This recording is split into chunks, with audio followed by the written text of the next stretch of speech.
Today, I'm at CityPark in St. Louis, Missouri, home of St. Louis City SC. For a place that has breathed soccer through and through since the late 1800s, I think it's about time the pinnacle of the sport here in the United States finds its way under the arch. For the first time since 1977, St. Louis will witness the top-tier professional side of the sport return as St. Louis City SC takes their first steps onto the field in Major League Soccer. For a club that's been eager to join MLS since the beginning, we're finally about to see what soccer looks like here in St. Louis, Missouri.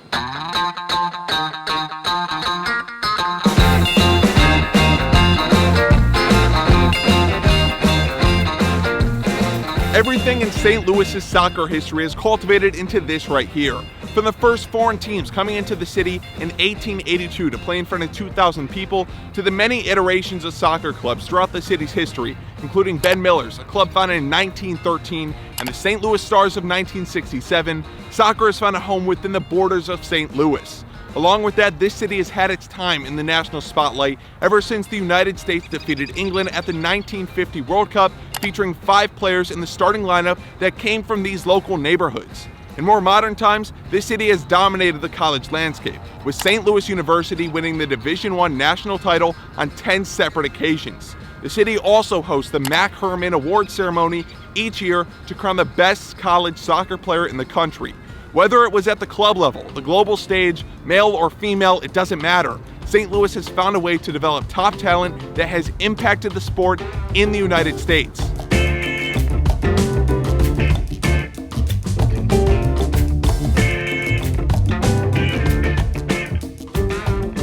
The project of being granted a club in MLS wasn't an easy path.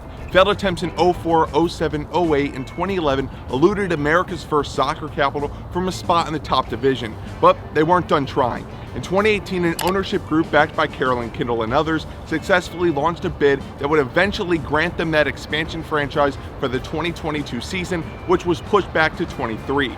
This female-led majority ownership group became the first of its kind in MLS and is one of the only kind like it across the globe.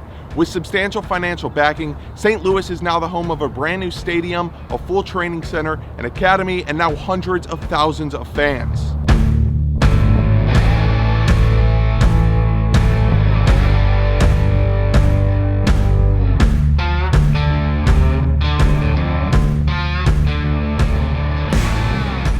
And that brings us to here, CityPark, a $458 million stadium in downtown West, right next to historic Union Station.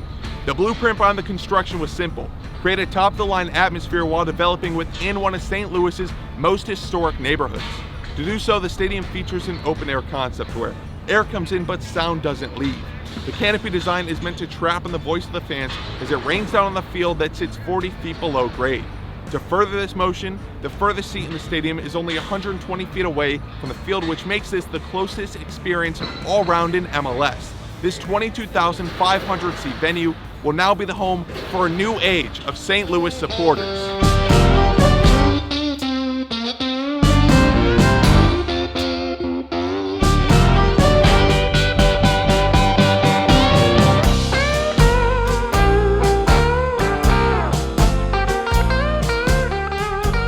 Speaking of supporters, there are a lot. When this club was first announced as an expansion franchise, the whole city was bought in. 2 years before the first match was even set to be played, St. Louis City SC received 30,000 ticket deposits and 15 minutes of them opening up.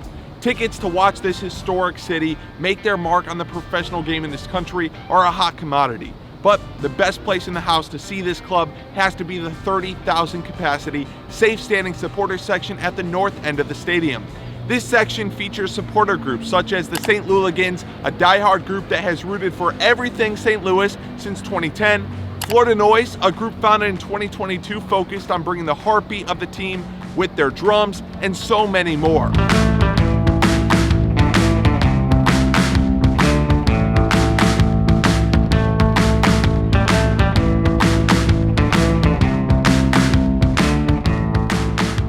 When developing the crest and name for the club, there was one important aspect, and that was the word city. With St. Louis sitting right on the border between Missouri and Illinois, it was important to the owners that the club represented inclusivity to the whole area. Therefore, city sits in all caps on the club's crest, and they want to be the home for the people of the whole region and not just one side of that river. On the badge, we also see the iconic St. Louis Arch, which has represented the gateway into America since 1963, and now represents the gateway into the beautiful game for this city.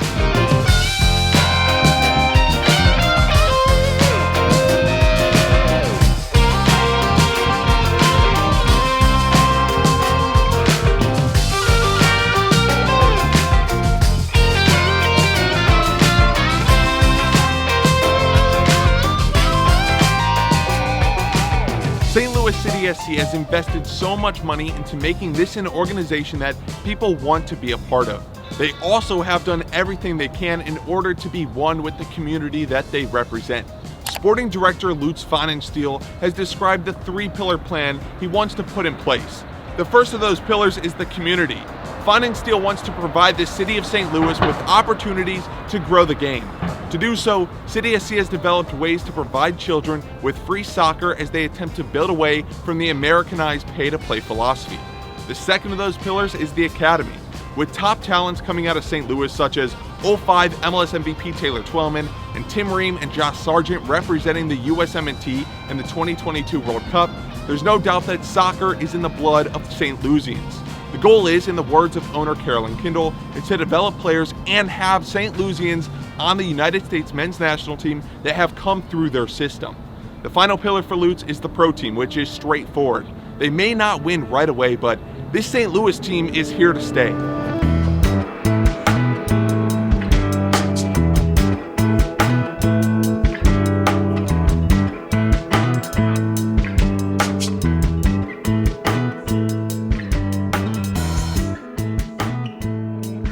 Now, it would be an injustice to rave about how amazing this new facility is for the city of St. Louis without talking about what used to be here. This area of St. Louis was a prospering, predominantly black neighborhood known as Mill Creek Valley. As urban renewal came upon St. Louis in the late 1950s, this community was demolished and its inhabitants were displaced.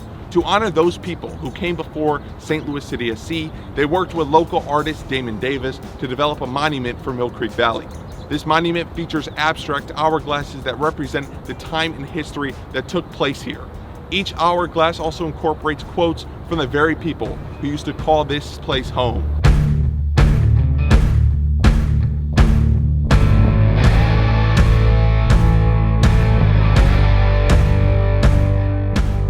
It was a seed planted almost 1.5 centuries ago that has grown into what we see today. From community to top flight, St. Louis has already proved themselves as a hotbed of soccer in the United States, but now they'll get to show the world who they really are. Over 22,000 supporters will witness their new hometown team take the field as they plant the flag for the first game at CityPark. Tonight, we see what soccer looks like here in St. Louis, Missouri.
I think they finally have a stadium that backs that claim, and they definitely have the fan base too. But do they have the team? Under the arch, CityPark is finally open.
saw the best of City, which is their attacking style. They actually ended up 1-0 down at one point, but I think in the end, the 2-1 scoreline at half does serve City justice.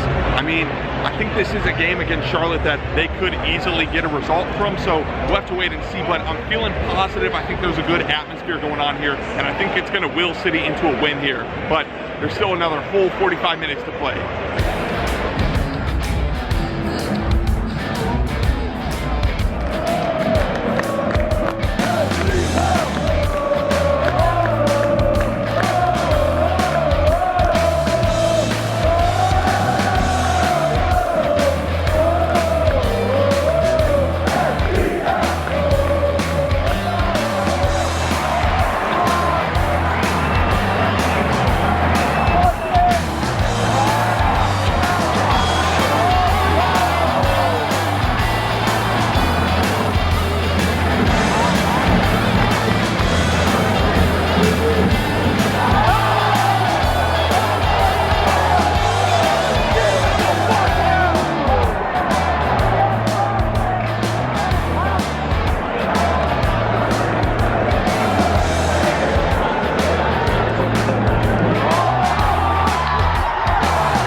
Developing so many players for this country, St. Louis finally has a team in the top flight to continue pushing the boundaries. It was a game that featured many ups and downs, but in the end, City come away with the first win at CityPark. It was a pleasure to experience all this, and that's what soccer looks like here in St. Louis, Missouri.